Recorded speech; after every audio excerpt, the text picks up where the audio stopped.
अस्सलाम वालेकुम दोस्तों, मेरा नाम है मोहम्मद रियाज। उम्मीद करता हूँ आप लोग सब खैरियत से हैं। हज का एप्लीकेशन हम लोगों ने भर लिया दोस्तों। अब इसके बाद हमें क्या करना चाहिए? क्या हम लोग सिर्फ हज के फॉर्म का पास होने का वेट करना चाहिए, या हमें अपने हज की तैयारी करना चाहिए? तो इस वीडियो में हम लोग बात करने वाले हैं कि हज का फॉर्म हमने भर दिया है, अल्लाह के नाम पे भरोसा करके कि हमारा फॉर्म इंशाल्लाह पास हो जाएगा, तो हमें अपनी तैयारी शुरू कर देनी चाहिए। तो हमें अपनी तैयारी किस तरह से करनी चाहिए, इसके बारे में हम लोग आज बात करने वाले हैं। सबसे पहली बात तो यह है कि आप अपने नमाज को दुरुस्त कीजिए, अपने फिजिकल एक्टिविटीज़ को बढ़ाइए। अगर आप पैदल कम चलते हैं तो पैदल थोड़ा सा चलिए। कुरान शरीफ पढ़ने का जो आपका हैबिट है उसको थोड़ा सा बढ़ाइए, क्योंकि हरम शरीफ में रहते हुए आपको यही सब चीज़ें करनी है। आपको तवाफ़ करना है, जो फिजिकल एक्टिविटी है, तवाफ़ करना है, सही करना है। होटल से आपको हरम तक आना है, हरम से होटल तक जाना है। तो हज के दिनों में जो है कि आपको मीना से अरफात, अरफात से मुज़दलिफ़ा, मुज़दलिफ़ा से फिर मीना, और मीना से फिर बार बार आपको 3 दिन तक जो है कि रमी करने जाना है, शैतान को कंकरी मारने जाना है। और इस पीरियड में आपको दिन रात दुआएं करनी है, कुरान शरीफ की तिलावत करनी है, नमाज़ें पढ़नी है, जितनी भी इबादत हो सके वो करने, क्योंकि इबादत का ही वो टाइम है। इसके लिए आपको अपने आप को तैयार करना है, क्योंकि अगर आप यहाँ से अचानक गए वहाँ पे और आपको कुरान शरीफ 1 घंटा, 2 घंटा, 3 घंटा पढ़ने की अगर आपको आदत नहीं, जैसे नॉर्मली लोगों को नहीं होती है, तो फिर आप वहाँ पे भी जाके पढ़ नहीं पाएंगे। आप फिर दूसरे कामों में मशगूल होने लगेंगे। आप 2 लोग को लेके बैठ के जो है कि दुनियावी बातें, राजनीति की बातें, पॉलिटिक्स की बातें करने लगेंगे, और जो है कि घर गांव की बातें करने लगेंगे। वहाँ जिस काम के लिए गए हैं वो काम आप नहीं कर पाएंगे, क्योंकि जब आपको आदत नहीं है तो आप ज़्यादा से ज़्यादा 15 मिनट 20 मिनट तिलावत करेंगे, फिर आप थक जाएंगे, आप बोर होने लगेंगे। मोस्टली लोगों के साथ ऐसा ही होता है। इसीलिए अभी से आप लोग, आपका फॉर्म पास हो जाएगा इंशाल्लाह। आप जो है कि आपने फॉर्म सबमिट कर दिया, आपने अपना काम कर दिया है, अल्लाह ताला ने चाहा तो आपका फॉर्म पास हो जाएगा। तो आप जो है कि अपने हज की तैयारी कीजिए। हज की तैयारी के लिए सबसे पहले आपको मैंने बताया कि आप कुरान शरीफ तिलावत पे ज़्यादा से ज़्यादा जोर दीजिए। दीनी किताबें पढ़िए। हज के बारे में जो किताबें आती हैं, हज गाइड से आती हैं, बहुत सारी भाषाओं में, बहुत सारे लैंग्वेजेस में किताबें अवेलेबल हैं, जो आप ख़रीद लीजिए। और आपके आजू बाजू में, पड़ोस में, रिश्तेदार में अगर कोई हज पे गया होएगा तो उसके पास ऑलरेडी बहुत सारी किताबें आई होंगी, उनसे किताबें ले लीजिए, उनसे रब्ता कायम कीजिए, उनसे हज के उनके एक्सपीरियंसेस जानिए कि हज में क्या क्या करना होता है, कैसे करना होता है, किस तरह से करेंगे तो फ़ायदा होएगा, आसानी होएगी, ज़्यादा इबादत कर पाएंगे, फ़ायदा उठा पाएंगे उस वक्त का। उनका एक्सपीरियंस आप लीजिए, और जो है कि किताबें पढ़िए, और जो है कि नमाज अपनी दुरुस्त कीजिए। नमाज़ों, पाँचों वक्त की नमाज टाइम से अभी से पढ़ना शुरू कर दिए। अगर नहीं पढ़ते, अगर पढ़ते हैं तो अल्हम्दुलिल्लाह बहुत अच्छी बात है। अगर नहीं पढ़ते हैं तो अभी से आप पढ़ना शुरू कर दीजिए, जिससे आपको सभी नमाज़ें पढ़ने की आदत, और पूरी पूरी नमाज़ें, जिसमें हम लोग जो है कि कुछ लोग जो है सुन्नत छोड़ देते हैं, जैसे मसरूफियत की वजह से नफिल छोड़ देते हैं। आप पूरी पूरी नमाज़ें, जितनी भी नमाज़ें हैं, सब 5 की पाँचों नमाज़ें पूरी पूरी पढ़िए। कज़ाए उम्री पढ़ने की कोशिश कीजिए। नफिल नमाज़ें ज़्यादा से ज़्यादा पढ़ने को, तहज्जुद में उठने की कोशिश कीजिए, क्योंकि वहाँ पे आदमी जो रहता है, हरम शरीफ में आदमी जाता है तो कोशिश करता है कि तहज्जुद के टाइम से ही नमाज में शामिल हो, और मोस्टली लोग शामिल भी होते हैं अल्हम्दुलिल्लाह। तो वो जो है कि आप उठने का, जो अपना सोने का और उठने का तरीका भी थोड़ा चेंज कर दीजिए। और उसके बाद जो है कि नमाज़ों में जो सूरतें पढ़ी जाती हैं, जो दुआएं पढ़ी जाती हैं, उन सब चीज़ों को प्रॉपर एक बार रीचेक कर लीजिए। बहुत ज़रूरी होता है। बहुत लोग बचपन में पढ़ाई किए हैं, पढ़ाई जब अरबी जब पढ़े थे तब जो चीज़ें पढ़ लिए थे वो वही पढ़ रहे हैं, या किसी से सुने वही पढ़ रहे हैं, तो बहुत सारे तलफ़ुज़ में, बहुत सारे प्रोनंसिएशन में भी गड़बड़ियाँ हो जाती हैं, और जैसा है वैसे ही पढ़ते रहते हैं। तो आप वहाँ जा रहे हैं तो हरम शरीफ में एक नेकी का 1 लाख का जो है कि सवाब है, तो वैसे ही अगर गुनाह भी करेंगे, गलती करेंगे, तो उसका भी 1 लाख का गुनाह है, अल्लाह रहम फरमाए। तो इसके लिए आप अपनी नमाज को, अपनी इबादतों को अच्छा करिए, और फिज़िकल एक्टिविटीज़ में ज़्यादा से ज़्यादा रहिए। पैदल चलने की ज़्यादा से ज़्यादा कोशिश कीजिए। खाने पीने का सिस्टम थोड़ा सा अच्छा कीजिए। टाइमिंग सब बढ़िया कीजिए। टाइमिंग को जो है कि टाइम मैनेजमेंट आप देखिए कि किस तरह से जो है कि आपका अगर दिन वहाँ पूरा मिलेगा तो किस तरह से आप अपने टाइम को मैनेज कर पाएंगे, वहाँ पे टाइम को सही तरीके आप इस्तेमाल कर सकें।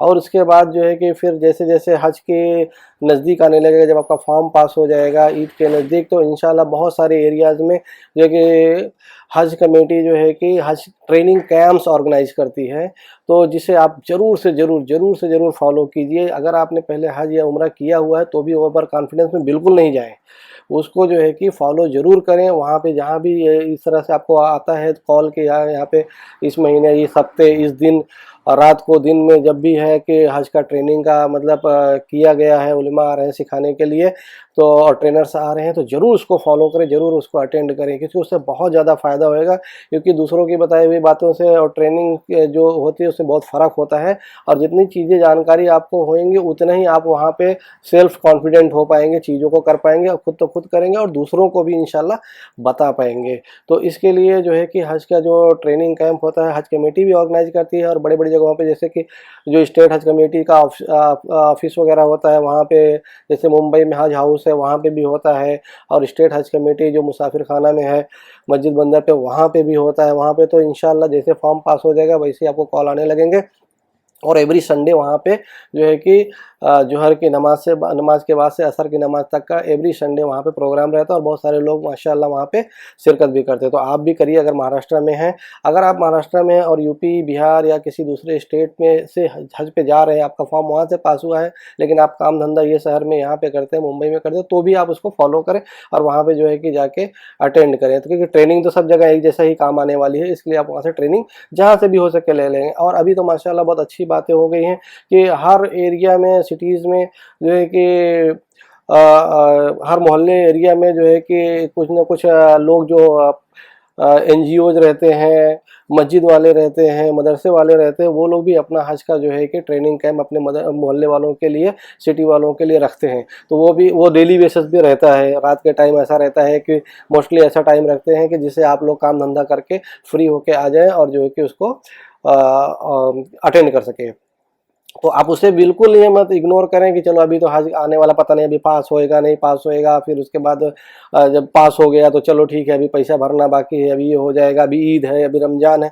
बिल्कुल ये सब चक्कर में ना पड़े, आप प्रॉपरली उसको फॉलो करें, क्योंकि जितना ज़्यादा ट्रेनिंग आप किए रहेंगे इंशाल्लाह मेरी बात पे आपको मतलब ये होएगा, यकीन हो जाएगा जब आप वहाँ जाएंगे तब, कि जितना ज़्यादा आप जो है कि ट्रेनिंग किए रहेंगे, यहाँ पे जितना ज़्यादा चीज़ें सीखे रहेंगे उतना ही वहाँ आपको फ़ायदा होएगा। क्योंकि बहुत सारी चीज़ें आपको जो है कि दूसरों को देख के, दूसरों को बताए हुए उस ऑन द स्पॉट बताने पे वो काम नहीं आते जितना अच्छा कि आप पहले से ट्रेनिंग, क्योंकि शुरुआत में जब आप जाओगे तो ठीक है कुछ दिन आदमी कंफ्यूज रहता है थोड़ा सा, लेकिन उसके बाद आपकी ट्रेनिंग वहाँ काम आने लगती है। जो चीज़ें पहले से बताई हुई आपको ध्यान में आने लगता है, भाई ये चीज़ है, ये होएगा तो ये करना है, ऐसा है तो ऐसा करना है, ऐसा है तो ऐसा करना है। और दुआएं आप जो है कि सब तरह के याद कर ले में, उम्रा की दुआ है, हज की दुआ है, हज की नीयत कैसे करनी है, उम्रा की नीयत कैसे करनी है, और उसके अरकान क्या क्या है, उसमें फ़राइज़ क्या क्या हैं, वाजिबात क्या क्या हैं, सुन्नतें क्या हैं, नफिल क्या क्या हैं, ये सारी चीज़ें आप जो है कि ज़रूर से ज़रूर सीख लें, जिससे आपके हज के पार्ट में या उम्रा के पार्ट में कोई चीज़ मिस ना हो जाए, कोई गड़बड़ी ना हो जाए, और कोई नुकसान ना हो जाए, और कोई बड़ा नुकसान ना हो जाए, जैसे कि जहाँ पे दम लगने वाली बात होती है, वो चीज़ें ज़रूर सीख लें कि भाई ये गलती अगर हम करेंगे, क्योंकि कई बार ऐसा होता है कि ओवर कॉन्फिडेंस में या आदमी को जानकारी नहीं है, ऐसा काम कर जाता है जिससे कि उसको दम लग जाता है। फिर चलो एक बकरा जो है कि कुर्बान करो या बड़ा जानवर कुर्बान करो, तो उससे बचने की कोशिश करें। उस चीज़ को पूरी तरह से ट्रेनिंग में जाके समझें, और ट्रेनिंग वाले बहुत अच्छे से माशाल्लाह बहुत ही अच्छे से दिल जमाई के साथ आपको एकदम अपना समझ के एकदम सिखाते हैं। बस आपको वहाँ पे जो है कि उनके साथ हाजिर होना ज़रूरी है। तो आप वहाँ उनके साथ हाजिर होएं और उनको जो है उनके पास उनसे जो वो जो सिखा रहे हैं उसको सीखें। अगर आप एक सवाल पूछेंगे वो 10 सवाल का और अच्छे से अच्छा जवाब देते हैं माशाल्लाह। सिखाने वाले बहुत अच्छे रहते हैं, उनको एक भूख रहती है कि पूछने वाला हमसे पूछे, लेकिन ज़्यादा करके हाजी लोग जो है कि एक शर्म करते हैं, पूछते नहीं हैं। फिर उसके बाद जब वहाँ पहुँच जाते हैं तो किसी मुफ्ती को, मौलाना को फ़ोन करके पूछते हैं हमसे ये हो गया तो ये करो, क्या करूँ, वो हो गया तो क्या करूँ। तो जब आपने काम कर ही लिया है उसके बाद वो तो फिर जो भी बताएंगे उसका करना ही रहेगा, लेकिन वो चीज़ें आपके घर पे, यहाँ पे आपके मतलब मोहल्ले में लाके दी जा रही हैं, आपको ट्रेनिंग दी जा रही है। तो बराए मेहरबानी उन ट्रेनिंग्स को ज़रूर से ज़रूर जो है कि आप फॉलो करें, वहाँ पे जो है कि अटेंड करें, और अपने साथ साथ में और लोगों को लेके जाएं। अकेले हैं घर में, मतलब एजेड हैं तो बच्चे साथ में जाते हैं ट्रेनिंग में, बहुत अच्छी बात है। उन ये तो दीन की बात है, उनको भी जो है कि ट्रेनिंग हो जाएगी तो वो भी आपको काम में आएंगे कि भाई चलो यहाँ इंडिया में है तो आप ज़रूर पूछेंगे अब्बा या जो भी लगते हैं कि मतलब आपने ये किया कि नहीं, अच्छा ये करना था तो ये किए कि नहीं, ऐसा करना है तो ये किया कि नहीं। घर वाले भी आपको यहाँ से बताते रहते हैं क्योंकि वो आपके साथ इंडल्ज रहते हैं, उसके मतलब इन्वॉल्व रहते हैं कि मतलब एक एक पार्ट अगर उनको भी मतलब सीखे रहेंगे, सुने रहेंगे, समझे रहेंगे तो इंशाल्लाह आपको भी मतलब कहीं ना कहीं मतलब आपको ये कर देंगे, गाइड कर देंगे। और दोनों जन अगर जैसे लेडीज जेंट्स दोनों जा रहे हैं, दोनों ने अगर मतलब ट्रेनिंग को ये किया हुआ है, फॉलो किया हुआ, अटेंड किया हुआ है, तो आप गलती करोगे तो आपकी वाइफ बताएगी, और वाइफ गलती करेगी तो आप बताओगे, तो आप लोग एक दूसरे के लिए ट्रेनर हो जाओगे, गाइड हो जाओगे। तो वो बहुत बड़ी चीज़ है। तो इस तरह से आप लोग जो है कि जितनी भी ट्रेनिंग्स के मतलब कैंप्स के लिए आपको कॉल आता है, यहाँ तक कि वो बेचारे खाना पीना का भी इंतजाम करते हैं आपके लिए, तो खाना खिलाते हैं आपको, आने जाने का सारा व्यवस्था करते हैं, आपको सब कॉल बार बार करते हैं कि आप आ जाइए हमारे इधर, आप ट्रेनिंग जरूर, हाजी साहब आपको जो आप जो है कि जरूर ट्रेनिंग को अटेंड कीजिए, वो पूरी कोशिश करते हैं। तो आप जो है कि उसको इग्नोर ना करें कि ये तो हमारे पीछे ऐसे टेली कॉलर के जैसा पीछे पड़े हुए हैं, जैसे टेली मार्केटर वाले लोन के लिए फ़ोन करते हैं, वैसा नहीं है भाई, ये आपके काम के लिए है। आपको जो है कि इसमें पूरा पूरा टाइम देना पड़ेगा, और जितना ज़्यादा उन पर भरोसा करेंगे उतने ज़्यादा आपकी ट्रेनिंग बढ़िया हो जाएगी, और जितनी अच्छी ट्रेनिंग हो जाएगी उतनी अच्छा आपका हज होएगा, और आपका हज हो जाएगा। यही हम सब की दुआ है, और यही सब लोग, ये सारे ट्रेनर्स जो हैं, हज कमेटी जो है, ये सारे लोग का ये एक ही मोटो है, एक ही उद्देश्य है, एक ही उनका मकसद है कि हाजी जो जा रहे हैं उनका हज अच्छे से हो जाए।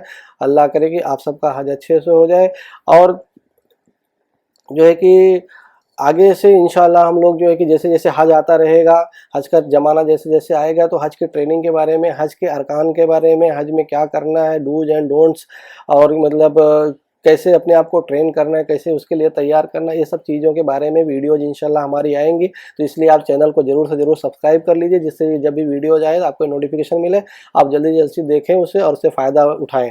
तो ट्रेनिंग जैसे जैसे हज नज़दीक आएगी, हम लोग इंशाल्लाह हर अरकान के बारे में, हर पॉइंट के बारे में वीडियो बनाएंगे, और आपको उससे जो है कि गाइड करेंगे। और जो हज कमेटी के भी नए नए जो नए अपडेट्स आते रहेंगे, सर्कुलर्स आते रहेंगे, जैसे जैसे पास होएगा, जो चीज़ें होंगी, पैसे का आएगा, ये सब चीज़ों के बारे में, हज के बारे में टोटल इंशाल्लाह हमारा वीडियो हज 2024 कंप्लीट होने तक चलेगा इंशाल्लाह। तो हमारे साथ बने रहिए, सब चैनल को शेयर करिए, सब्सक्राइब करिए, लाइक करिए, और ज़्यादा से ज़्यादा जो है कि लोगों के साथ शेयर करिए, जिससे कि ज़्यादा से ज़्यादा लोग इससे फ़ायदा उठा सकें। तो ये थी आज की वीडियो। उम्मीद करते हैं ये वीडियो आपको इन्फॉर्मेटिव लगी होगी, आपके लिए आपको फ़ायदेमंद लगेगी। वीडियो को लाइक करें, शेयर करें, सब्सक्राइब करें, और हमें दीजिए इजाज़त। अस्सलाम वालेकुम।